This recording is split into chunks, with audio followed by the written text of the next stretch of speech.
Vous êtes sur l'émission Tout est accompli. L'émission sur laquelle je vous avais déjà prêché et annoncé l'évangile éternel de Jésus-Christ en vous déclarant que le temps de jugement est accompli. Apocalypse 14, versets 6 à 7 est accompli. Et nous voici dans l'heure de la vérité. Et comme je vous l'ai dit, dans cette heure où nous sommes, dans cette sortie, ce n'est pas pour vous prêcher un autre évangile, ni pour vous annoncer un autre message, mais c'est pour parler de la restauration de cet évangile après le retrait de ces ivraies, en vous emportant la lumière sur la vérité de cet évangile et sur l'avertissement de l'heure. Et la vérité de cet évangile parle de l'avènement du Fils de l'homme, son apparition du ciel, dans toute la gloire du Père. Apocalypse 1, le verset 7. Voici, il vient avec les nuées et tout œil le verra, même ceux qui l'ont percé, et toutes les tribus de la terre se lamenteront à cause de lui. Oui, Amen. Et c'est en vertu de cela que le Fils de l'homme, au milieu des Juifs, en parlant dans Luc 18, le verset 8, mais quand le Fils de l'homme viendra, trouvera-t-il la foi sur la terre? Quand il viendra, trouvera-t-il la foi sur la terre? Car Dieu soutient toutes choses par sa parole.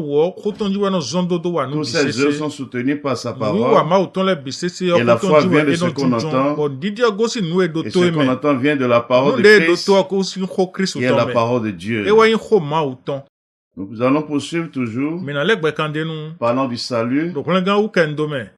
Nous allons voir la vérité sur les temples faits de mains d'hommes, c'est-à-dire construits par les hommes pour Dieu. Nous allons voir la vérité derrière cela, le but et la fin de cette œuvre, selon les Écritures. Car Dieu est dans sa parole, et son nom c'est la parole de Dieu. Et c'est là encore le jugement. Et nous voici dans l'heure de la vérité. En parlant du salut, sans contredire, après que la promesse a été faite à Abraham, c'est avec deux grandes alliances que Dieu a manifesté son œuvre. En parlant de la première alliance, c'est ce qui a été fait avec Moïse, sur laquelle repose la loi de Moïse, c'est-à-dire les lois et les ordonnances, car toutes les œuvres de la loi, c'est ça qui représente des lois. Tout ce que la loi demandait, c'est des lois. Maintenant, comment les pratiquer? C'est ça les ordonnances. Et la seconde alliance, qui est la dernière et qui est l'éternelle, c'est l'alliance sur laquelle repose la foi de Jésus-Christ, c'est-à-dire la grâce et la vérité. Grâce en lui seul que réside la vérité. Or, lorsque nous parlons de la première alliance, nous avons déjà démontré que cela, c'est avec un seul peuple que Dieu l'a fait, c'est-à-dire les enfants d'Israël, vers qui Moïse a été envoyé, qui étaient en Égypte, ceux qu'il a délivrés de la main de Pharaon, qui l'a fait sortir du pays d'Égypte, avec la puissance de Dieu. Et nous avons vu une fois après leur sortie, quand ils étaient dans le désert, le troisième mois après leur sortie, selon Exode 19, verset 1, c'est là Dieu a appelé son serviteur qui l'a établi sur eux Dans le verset 3, Moïse monta vers Dieu et l'Éternel l'appela du haut de la montagne en disant, tu parleras ainsi à la maison de Jacob et tu diras aux enfants d'Israël, vous avez vu ce que j'ai fait à l'Égypte et comment je vous ai porté sur des ailes d'aigle et amené vers moi.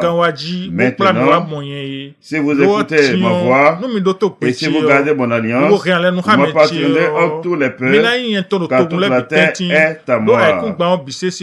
Vous serez pour moi un royaume de sacrificateurs et une nation sainte. Voilà les paroles que tu diras aux enfants d'Israël. Donc nous voyons ici, après elle est sortie, comme nous sommes en train de le dire, c'est de là que Dieu leur a introduit son plan, à savoir l'alliance qu'il voulait faire avec eux. C'est de ça qu'il s'agit. En leur parlant de sa voix, cela parle de sa loi, toutes les paroles qui sortira de sa bouche.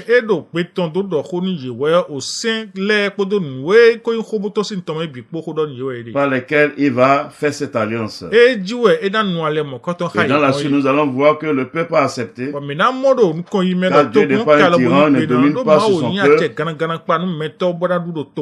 Il leur a fait la proposition. Et ils ont accepté. C'est là il les a invités pour le 3e jour. Et c'est là la loi de Moïse a commencé par les 10 commandements, par tout ce qui sortait de la bouche de Moïse. Mais dans tout ce qui sortait de sa bouche, et ce que nous voulons voir particulièrement, nous allons lire dans Exode 25, à partir du verset 1 à 8. L'Éternel parla à Moïse et dit, parle aux enfants d'Israël qu'il m'apporte une offrande. Vous la recevez pour moi de tout homme qui la fera de bon cœur. Pour gagner le temps, le verset 8, et me feront un sanctuaire et j'habiterai au milieu d'eux. Ce qu'il veut faire avec ces offrandes qu'il a demandé, c'est pour qu'il puisse lui construire un sanctuaire. Et il va déclarer dans le verset 9, vous ferez le tabernacle et tous ces ustensiles d'après le modèle que je vais te montrer. C'est ici pour la première fois dans toute l'histoire de l'humanité, pour la première fois que Dieu a fait la mention de cette œuvre, c'est-à-dire la construction d'un temple pour lui, un sanctuaire, au milieu des filles des hommes. Et dans tout ceci, lorsque Dieu leur a donné toutes ces lois, y compris cette œuvre pour la construction du temple par la main de l'homme, dans Deutéronome 5, à partir du premier verset, Moïse convoqua tout Israël et leur dit, écoute Israël, les lois et les ordonnances que je vous fais entendre aujourd'hui, apprenez-les et mettez-les soigneusement en pratique. L'Éternel notre Dieu a traité avec nous une alliance à Horeb. Ce n'est point avec nos pères que l'Éternel a traité cette alliance. C'est avec nous qui sommes ici aujourd'hui tous vivants. Donc ici, nous voyons déjà Dieu les mettait en garde par rapport à cette alliance qu'il a faite avec eux, en leur déclarant par son serviteur que ce n'est point avec leur père qu'il a fait cette alliance. On parlait ainsi pas d'Abraham, Isaac et Jacob, mais c'est avec eux qui sont tous vivants, ceux qui sont sortis fraîchement de l'Égypte par la puissance de Dieu par son serviteur Moïse, c'est d'eux qu'il s'agit. Donc l'alliance là concerne eux, mais ce n'est pas l'alliance qu'il a fait avec les autres. Car l'alliance qu'il a fait avec les autres, c'est l'alliance de la circoncision de la chair. Et sur cette alliance qu'il avait fait avec les Abraham, l'adoration se faisait sur les montagnes selon qu'il les indiquait. Ce n'est pas de leur propre volonté qu'ils vont choisir les montagnes, non. Donc Dieu a quitté, c'est pour le dire, n'est plus sur cette alliance où il connaissait l'adoration sur les montagnes. Non. C'est une nouvelle alliance qu'il a faite avec eux. Et c'est de là qu'il a sorti la construction du temple. Toujours dans la loi de Moïse, c'était dans le désert que Dieu leur parlait ainsi. Car déjà dans le désert, ils adoraient déjà Dieu. C'est pourquoi il les a demandé de construire ce sanctuaire, c'est-à-dire le tabernacle, qui était le temple portatif avec lequel se déplaçaient dans le désert. Et c'est avec ce temple qu'ils faisaient le culte à Dieu. Mais déjà, Dieu les avertissait par rapport à là où il veut les amener. Là où il veut les amener à Canaan, le lieu qu'il a préparé pour eux. Il va leur parler dans Deutéronome 12. Disons verset 4 à 14. Vous n'agirez pas ainsi à l'égard de l'Éternel votre Dieu, mais vous le chercherez à sa demeure, et vous irez au lieu que l'Éternel votre Dieu choisira parmi toutes vos tribus pour y placer son nom. Ici, Dieu les avertissait, une fois arrivés à Canaan, le lieu qu'il a préparé pour eux, après avoir fait disparaître tous les dieux qui étaient là, les idoles qui étaient là avec leur nom, tout ce qui concerne tous ces dieux, il les avertissait qu'ils n'auraient pas agi ainsi à son égard. Mais déjà dans le verset 5, il les a avertis, mais vous le chercherez à sa demeure. Ça veut dire qu'il aura une demeure où ils iront chercher Dieu. Et c'est cela la demeure de Dieu. Et il va les avertir. Et vous irez au lieu que l'Éternel votre Dieu choisira parmi toutes vos tribus pour y placer son nom. Ça veut dire quoi? Il les avertissait qu'il a un lieu que lui va choisir. Ce n'est pas des lieux.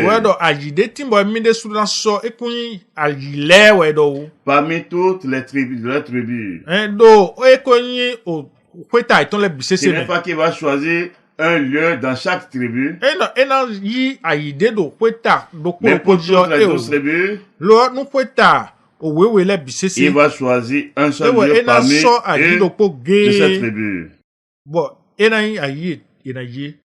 Parmi une de ces tribus, pour y placer son nom. En disant pour y placer son nom, ça parle de sa présence. Ça veut dire que c'est là qu'ils vont le chercher. Et c'est pas arrêté là dans le verset 6. C'est là que vous présenterez vos holocaustes, vos sacrifices, vos dîmes, vos prémices, vos offrandes, en l'accomplissement d'un vol, vos offrandes volontaires, et les premiers-nés de votre gros et de votre menu bétail. C'est là que vous mangerez devant l'Éternel votre Dieu, et que vous et vos familles vous ferez servir à votre joie tous les biens par lesquels l'Éternel votre Dieu vous aura béni. Vous n'agirez donc pas comme nous le faisons maintenant ici, où chacun fait ce qui lui semble bon.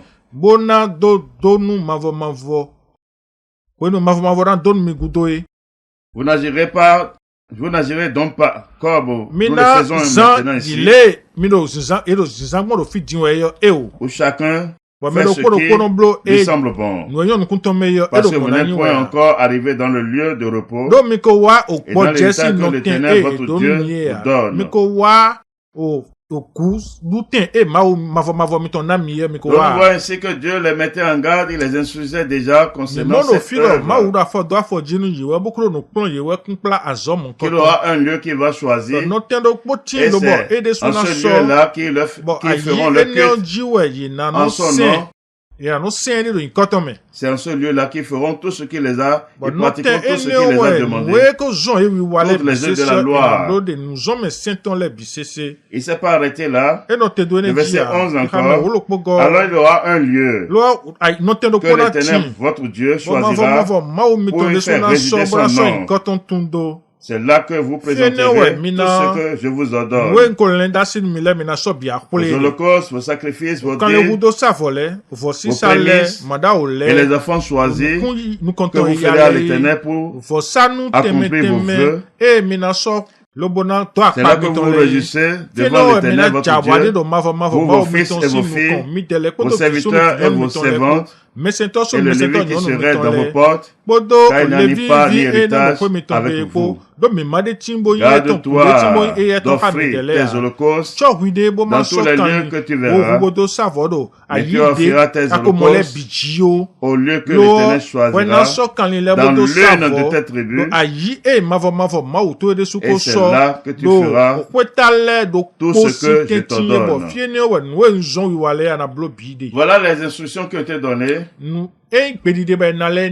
Dieu les avertissait, les préparait. Une fois qu'ils vont arriver à Canaan, comment cela va se passer? Il y aura un lieu que lui va choisir parmi toutes les tribus. Ce n'est pas qu'il va choisir des lieux pour y faire résider son nom, c'est-à-dire sa présence. Non.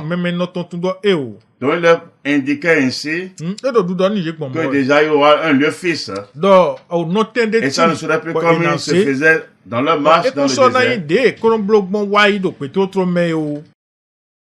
Mais une fois arrivé à Canaan, au jour de David, le souvenir de cette promesse a été manifesté de cette œuvre que Dieu leur a promis. C'est au jour de David que cela s'est manifesté. Mais qu'est-ce qui s'est passé? Lorsque nous lisons dans 2 Samuel 7, du verset 1 au verset 14, lorsque le roi habita dans sa maison et que l'Éternel lui eut donné du repos, après l'avoir délivré de tous les ennemis qui l'entouraient, et dit à Nathan le prophète, vois donc j'habite dans une maison de cèdre, et l'ange de Dieu habite au milieu d'une tente.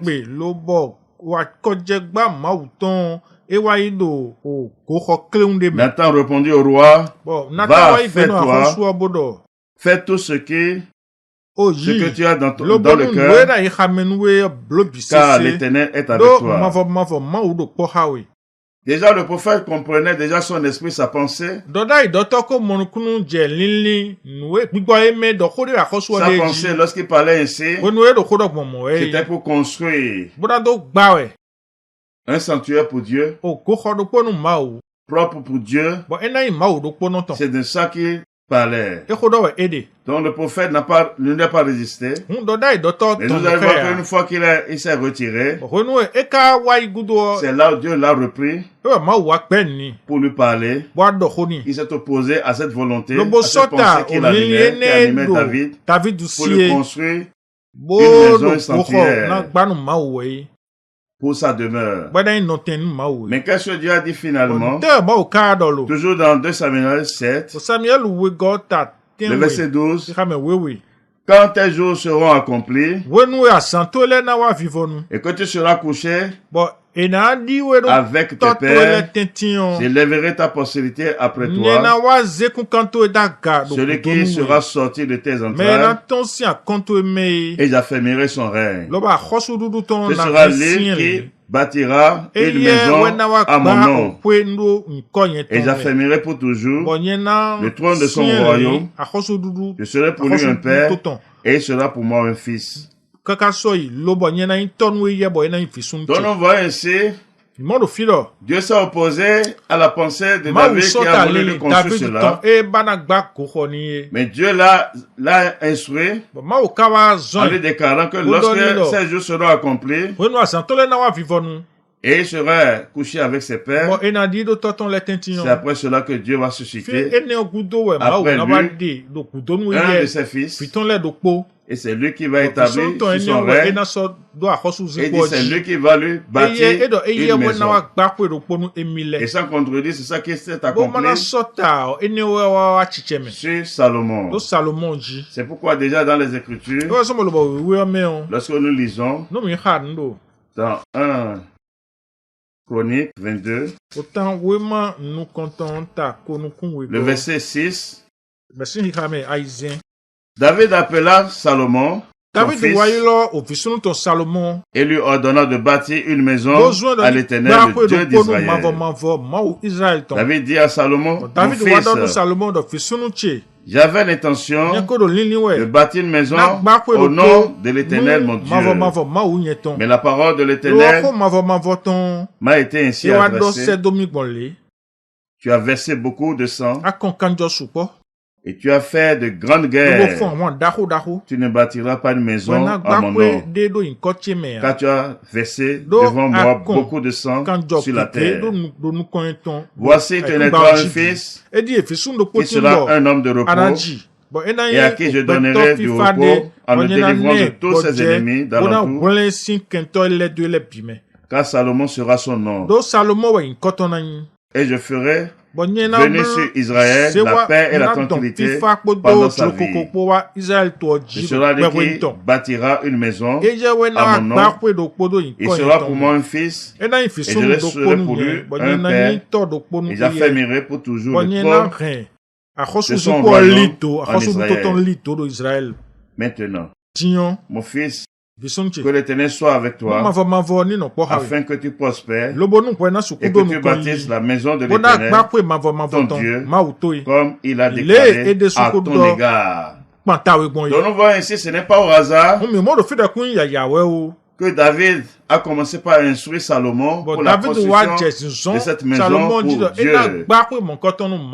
Selon ce qui lui a été révélé, non seulement que Dieu a parlé là où on avait lu dans 2 Samuel 7, mais à lui-même Dieu l'a parlé en lui indiquant celui qui doit construire cette maison pour Dieu. Donc ce n'est pas au hasard, mais c'est Salomon qui a été choisi, et c'est pas Dieu lui-même. Mais lorsque Salomon a été choisi, quand nous considérons le temps où l'œuvre de Dieu a été manifeste, cela doit nous inspirer la crainte si nous recherchons vraiment la justice pour la vie. Car l'homme ne se lève pas pour faire ce qu'il veut pour Dieu. Mais c'est Dieu qui dit, voici ce que tu dois faire. C'est de lui que tout sort. Et l'homme est appelé à obéir. Et c'est là la vie pour l'homme. Lorsque nous lisons dans 1 Roi 6, le verset 1, ce fut la 480e année, après la sortie des enfants d'Israël du pays d'Égypte, que Salomon bâtit la maison à l'Éternel, la 4e année de son règne sur Israël, au mois de Ziv, qui est le second mois.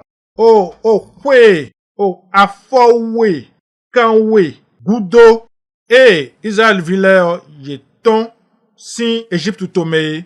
Et Salomon wa gbakwe nous mavo do azen okwe enego akosu dudu ton do Israël ji. Regardez tout le temps que cela a pris. Et wa suzan wego 480 ans. Après la sortie du pays d'Égypte, que cette œuvre que Dieu a annoncée dès le commencement a été mise en exécution. Si nous enlevons les 40 ans qu'ils ont passés dans le désert, ça veut dire 440 ans. Que cette parole après son effet, précisément au jour de Salomon. Et c'est là il y a eu la construction. Au temps de son règne. On parle du temple de Salomon.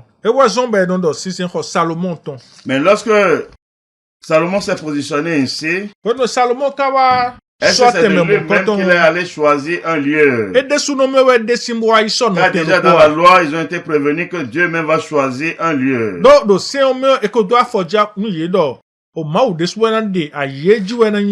Est-ce qu'il s'est levé de lui-même? Parce que nous avons appris que Dieu lui a donné vraiment la sagesse.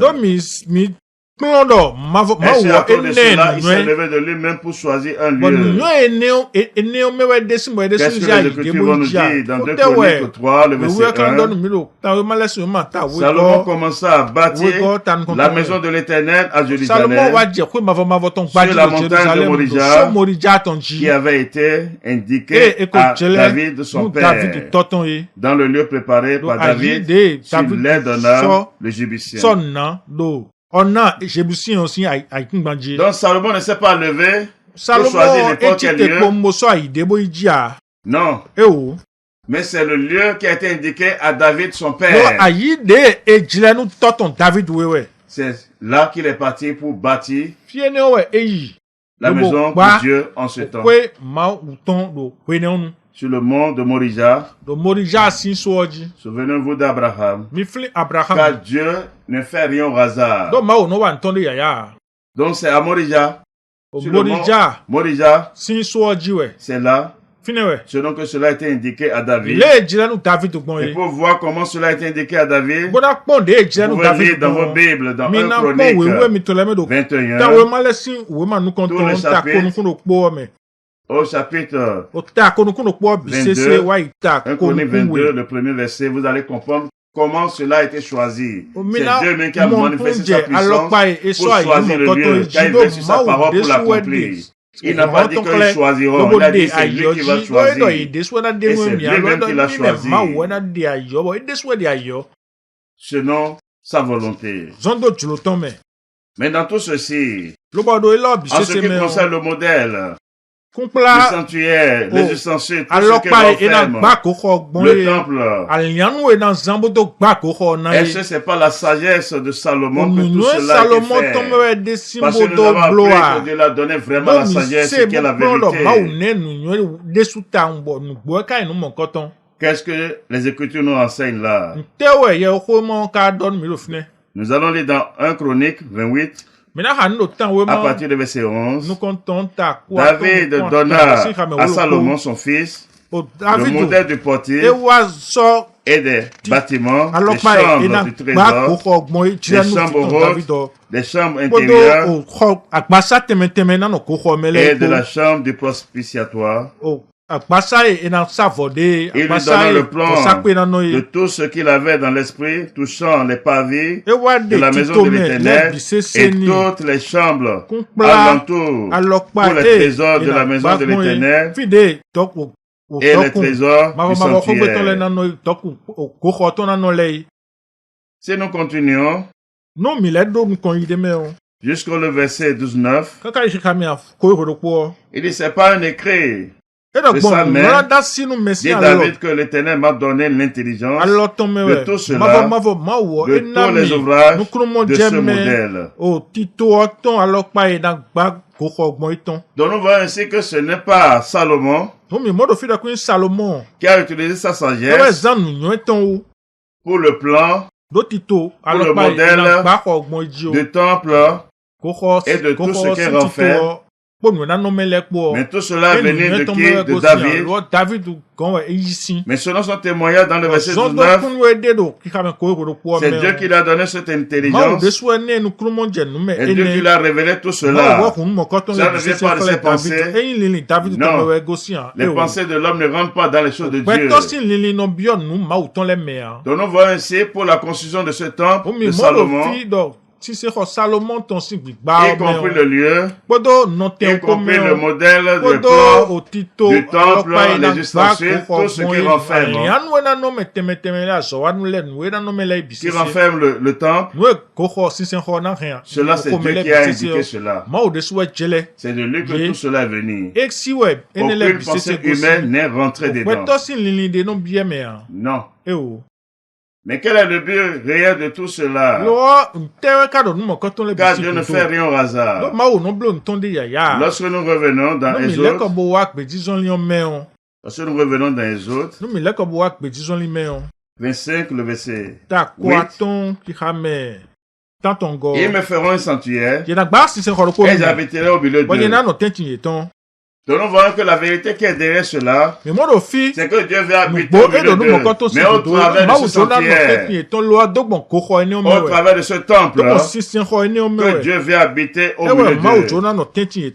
C'est-à-dire c'est ce temple-là qui est la représentation de sa personne au milieu d'eux. De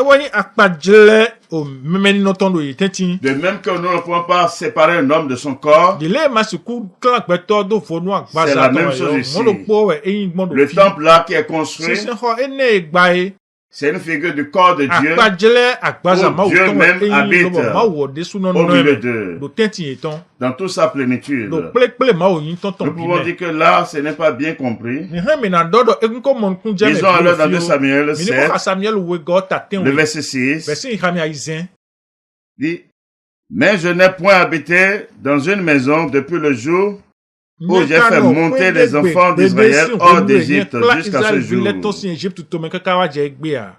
J'ai voyagé sous une tente et dans un tabernacle. » Il a dit dans un tabernacle, c'est-à-dire il habitait le tabernacle. Il habitait le tabernacle. Donc le but de cette œuvre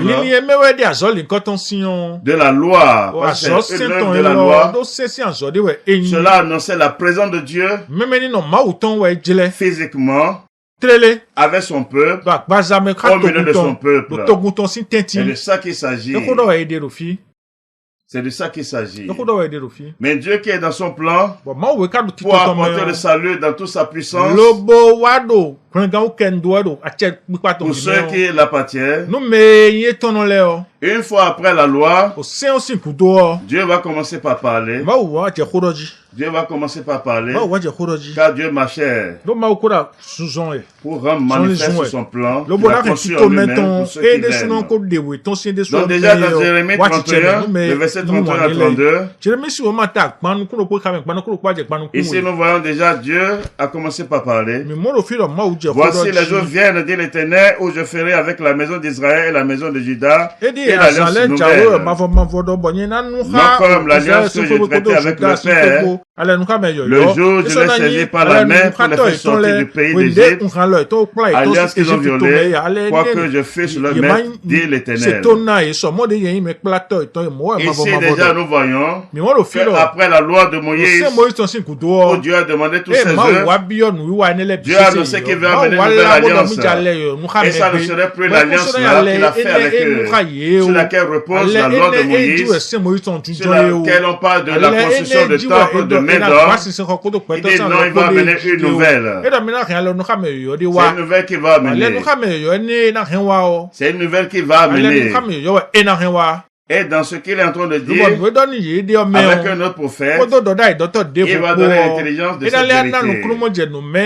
Dans Ésaïe 66, le verset 1, ainsi parle l'Éternel, le ciel est mon trône, et la terre mon marchepied. Quelle maison pourrez-vous me bâtir? Et quel lieu me donnez-vous pour demeure?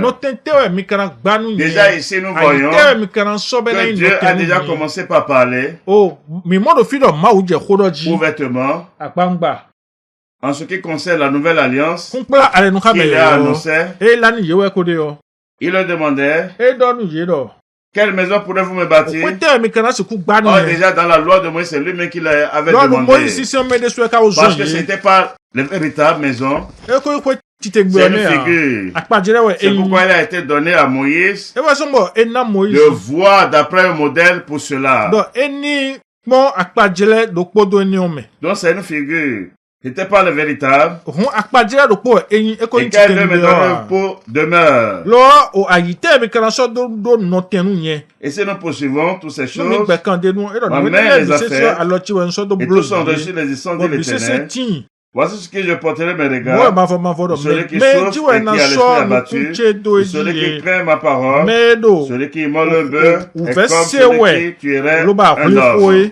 Celui qui sacrifie un agneau est comme celui qui rompait la nuque à un chien. Celui qui présente une offrande est comme celui qui répandait du sang de porc. Celui qui brûle de l'encens est comme celui qui adorerait des idoles. Tous ceux-là se complaisent dans leur voix et leur âme trouve du plaisir dans leur abomination. Donc ici déjà, il donne l'esprit de cette vérité sur la nouvelle alliance. Il montrait déjà que toutes les œuvres de la loi ne peuvent plus être pratiquées sur la nouvelle alliance. Car c'est de la nouvelle alliance qu'il s'agit ici, où il ne peut plus avoir le temple fait de main d'homme, des sacrifices d'animaux, les enfants qu'on présentait à Dieu, l'encens qu'on brûlait devant lui, tout ce qu'il avait demandé, toutes les œuvres qu'il avait demandé au jour de Moïse, non, ça prend fin. Il ne peut plus avoir cela. C'est de ça qu'il s'agit. Mais nous poursuivons dans l'esprit dans lequel nous sommes, car c'est du temps que nous parlons. Toujours après la loi, Dieu en parlant ici, il va commencer par donner l'esprit de cette vérité. L'esprit de cette vérité. Car Dieu soutient tout chose par sa parole. Lorsque nous voyons dans Isaïe, Isaïe 8, le verset 13 à 14. C'est l'Éternel des armées que vous devez sanctifier. C'est lui que vous devez craindre et redouter. Et le verset 14, et il sera un sanctuaire, mais aussi une pierre d'achoppement, un rocher de scandale pour les deux maisons d'Israël, un filet, un piège pour les habitants de Jérusalem. Quand nous regardons ici, dans Isaïe déjà, Dieu donnait la vérité qui est derrière ce temple, en déclarant quoi? Dans le verset 14, et il sera un sanctuaire. Ça veut dire que c'est lui-même qui est le sanctuaire. C'est pourquoi il vous disait dans le commencement que c'était une représentation de sa personne au milieu d'eux. Le temple là, ça parle de son corps où il habite. Et de même qu'on ne peut pas séparer l'homme de son corps, et de même que l'homme est identifié par son corps, c'est la même chose. C'est la même chose. Donc il a bien dit, il sera un sanctuaire. Et ce qu'il est en train de dire, il va encore expliquer, car là, il était en train d'annoncer son entrée dans ce monde en tant qu'homme. Et ça qu'il était en train d'annoncer. Mais au jour de Malachie, il va parler aussi clairement. Dans Malachie 3, le verset 1, voici j'enverrai mon messager, il préparait le chemin devant moi. Et soudain entrera dans son temps le Seigneur que vous cherchez et le messager de l'alliance que vous désirez. Voici le vient, dit l'Éternel des armées. Ici nous voyons que la parole de Dieu a été révélée ici. Et soudain entoura dans son temple le Seigneur que vous cherchez. C'est-à-dire le corps humain qui s'est préparé. Il va porter le corps là. Il va porter le corps là. Et sera fusé parmi les filles des hommes. En tant qu'homme. Et tout le monde va le voir. C'est de ça qu'il s'agit. Et lorsque nous parlons ainsi, nous allons écouter au jour du salut le témoignage qui a été rendu par le Fils de l'homme. Car c'est là le mystère de Dieu. Car c'est là le mystère de Dieu. Lorsque nous lisons dans Jean 2, le verset 18, les yeux prenant la parole disent, quel miracle montres-tu pour agir de la sorte? Jésus leur répondit, détruisez ce temple, et en 3 jours je le releverai. Donc nous voyons ainsi qu'il y a eu une discussion. Pourquoi? Parce que le Fils de l'homme était monté à Jérusalem dans le temple de Salomon, et Salomon les a chassés. Et c'est à cela qu'ils ont répondu en lui posant en lui adresser ses paroles. Mais à leur grande surprise, qu'est-ce qu'il a dit? Détruisez ce temple, et en 3 jours je le releverai. Les Juifs ont dit, il a fallu 46 ans pour bâtir ce temple, et toi en 3 jours tu le relèveras. Le verset 21, mais il parlait du temple de son corps. Voilà la vérité. Il parlait de quoi? Du temple de son corps. Comme je vous le disais, le temple physique qui était là, c'est une figure du corps de Dieu. C'est une figure de son corps. C'est une figure. C'est l'homme qui annonçait son corps, où il habitera. C'est pourquoi lorsque le Fils de l'homme était apparu, le médiateur de la nouvelle alliance, pour annoncer ça, le médiateur de la nouvelle alliance, pour annoncer ça, moi, sa révélation, il est parti de ce qu'est le physique là, pour dire détruire cela, et en 3 jours, moi, je vais relever cela. Mais il parlait de quoi? Du temple de son corps. Dans son vrai sens, cela parle de son corps. Cela parle de son corps. Il annonçait le salut à partir de ce qu'est le physique là. Parce que le physique là dont il s'agit, le temps qui a été fait de main d'homme, cela est une figure de son corps. Mais pas le véritable. C'est pas le véritable. Et c'est lui qui est apparu maintenant pour lui détruire cela. En leur annonçant le salut par là. Mais selon les Écritures, et sans qu'on ne peut pas contredire le verset 21 de Jean 2, mais il parlait du temple de son corps. Et sans contredire, la vérité qui est derrière cela, la vérité qui est derrière cela, nous allons voir encore, car Dieu est dans son plan. Lorsque nous lisons dans le livre de la fin des temps, l'Apocalypse, Apocalypse 21, le verset 3, et j'ai entendu du trône une forte voix qui disait, voici le tabernacle de Dieu avec les hommes, il habitera avec eux, et ils seront son peuple, et Dieu lui-même sera avec eux. C'est bien dit Dieu lui-même, c'est-à-dire, ce n'est pas un autre, c'est Dieu lui-même qui sera avec eux. C'est Dieu lui-même qui sera avec eux. Mais ici, la mention était faite, voici le tabernacle de Dieu, c'est-à-dire le sanctuaire de Dieu, avec les hommes. Mais il s'agit de quoi alors? Lorsque nous lisons toujours d'Apocalypse 21, le verset 22, le témoin était rendu. Je ne veux point de temple dans la ville, car le Seigneur Dieu Tout-Puissant est son temple ainsi que l'agneau.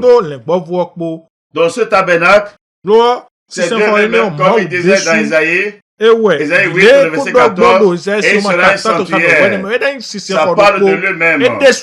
Ça parle de sa présence physique dans un corps humain. Et ce que cela annonçait. C'est pourquoi celui qui avait les promesses du salut, c'est-à-dire Abraham, Dieu se révélait ainsi à lui dans un corps humain. Dieu lui apparaissait en tant qu'homme. Lorsque nous lisons dans Genèse 18, le verset 1, l'Éternel lui apparut parmi les chaînes de Mamré, comme il était assis à l'entrée de sa tente. Pendant la chaleur du jour, il leva les yeux et regarda, et voici, 3 hommes étaient debout près de lui. Quand il les vit, il courut au-devant d'eux, depuis l'entrée de sa tente, et se prosternant à terre. Donc il avait 3 hommes. C'est-à-dire le Seigneur, Dieu Tout-Puissant, avec ces 2 témoins. C'est d'eux qu'il s'agit. Mais c'est l'Éternel qui lui a apparu, le Seigneur qui lui a apparu. Mais c'est Dieu qui l'a vu, qui a pris corps, qui est allé vers lui. Et c'est un homme qui mange. Il les a préparés à manger. Il a mangé comme un homme parce qu'il s'est fait homme. Mais il a annoncé son plan. Que la manière de va venir vivre avec les fils des hommes. C'est pourquoi, au jour des fils de l'homme, lorsque les disciples lui demandaient comment prier, il dit voici comment vous allez prier. Notre Père qui est aux cieux, que ton nom soit sanctifié, que ton règne vienne, que ta volonté soit faite sur la terre comme au ciel. C'est-à-dire ta volonté soit faite sur la terre comme au ciel. C'est-à-dire de la même manière que Dieu habite avec les anges dans le ciel, il va habiter aussi sur la terre avec les fils des hommes. Voilà la vérité. Voilà son plan. Et c'est ça qui a été révélé, manifesté dans le livre de la fin des temps, Apocalypse 21, là on a lu le verset 3. Et c'est en vertu de tout ceci, au jour de la foi, le témoin a été rendu par les pères de la foi que Dieu a établi dans son œuvre. Lorsque nous lisons dans Actes 17, le verset 24, le Dieu qui a fait le monde et tout ce qui s'y trouve, étant le Seigneur du ciel et de la terre, n'habite point dans les terres faites de main d'homme. C'est écrit dans vos Bibles. Il n'habite point dans les terres faites de main d'homme. Non. Car Christ est la fin de la loi. Tant fait de main d'homme, c'est une œuvre de la loi. C'est lié à l'œuvre, au culte de la loi. Pour preuve, au jour du salut, le témoin a été rendu par le Sauveur. Car il y a un seul Sauveur, et c'est Jésus-Christ lui-même. Lorsque nous lisons dans Jean 4, le verset 20, nos pères ont adoré sur cette montagne, et vous dites, le lieu il faut adorer, et à Jérusalem. Fable dit Jésus, crois-moi, l'heure vient où ce ne serait ni sur cette montagne, ni à Jérusalem, que vous adorez le Père. Vous adorez ce que vous ne connaissez pas, nous adorons ce que nous connaissons, car le salut vient des Juifs. Le verset 23, mais l'heure vient, et elle est déjà venue, où les vrais adorateurs adoreront le Père en esprit et en vérité, parce que ce sont là les adorateurs que le Père demande. Donc il a dit, ça ne serait ni sur la montagne, comme au jour de Jacob, non, ni à Jérusalem, non. Les vrais adorateurs vont adorer le Père en esprit et en vérité. C'est pourquoi c'est Christ qui a amené la vérité.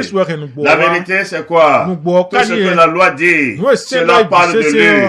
Cela son sens en lui. Tout ce que les prophètes disent, cela annoncé Christ. C'est pourquoi les Juifs pouvaient dire, vous sondez les Écritures, parce qu'on voit en elle la vie éternelle. Mais cela parle de moi. Moïse, c'est de moi qu'il parle.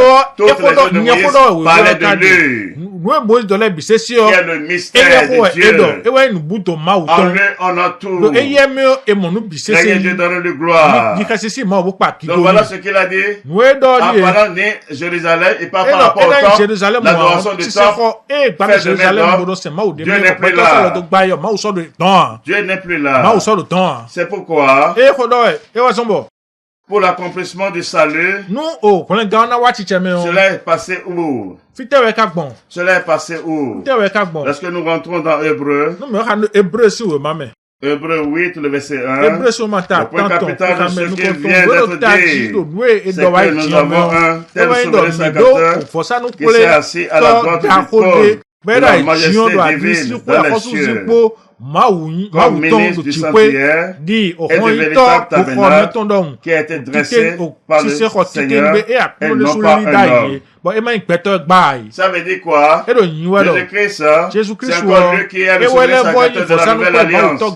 C'est pourquoi personne ne peut présenter offrande à Dieu, ni des sacrifices à Dieu. On n'en est pas là en détail. Mais nous revenons ici. Mais qu'est-ce qu'il a dit ici? Le verset 2, il est comme ministre du sanctuaire et du véritable tabernacle qui a été dressé par le Seigneur et non pas un homme. Et non pas un homme.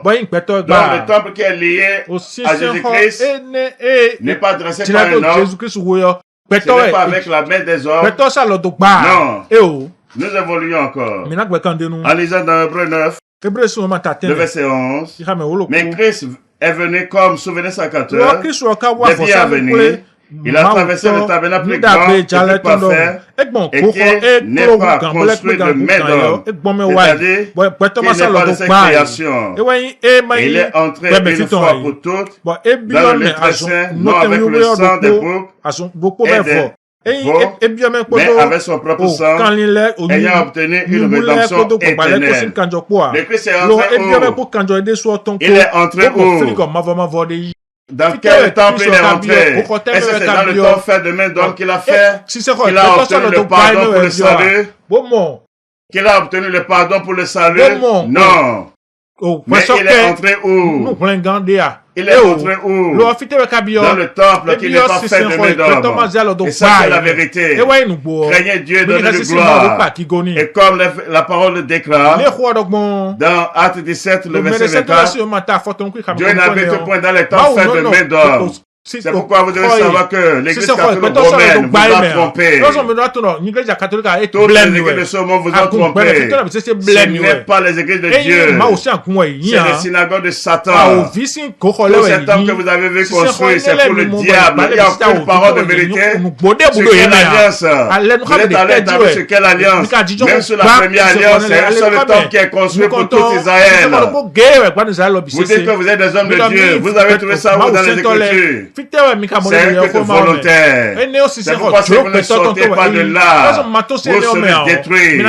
Je suis sorti, c'est pour vous avertir encore. Je l'avais déjà fait. Mais cette phase où nous sommes, c'est pour vous avertir encore. C'est pour vous avertir encore. Car nous sommes dans la dernière phase où vous allez voir manifeste la fumée de l'incendie de Babylone. Votre mec qui vous a corrompu sur toute la terre, qui vous a détourné de la vérité. On ne peut pas construire un temple aujourd'hui pour Dieu. C'est une abomination. C'est une abomination. Sortez de là. Sinon vous serez détruits. Vous serez détruits. Que celui qui adorait pour écouter, écoute. Que celui qui a été donné de comprendre, comprenne cela. Nous sommes venus à la fin de l'émission.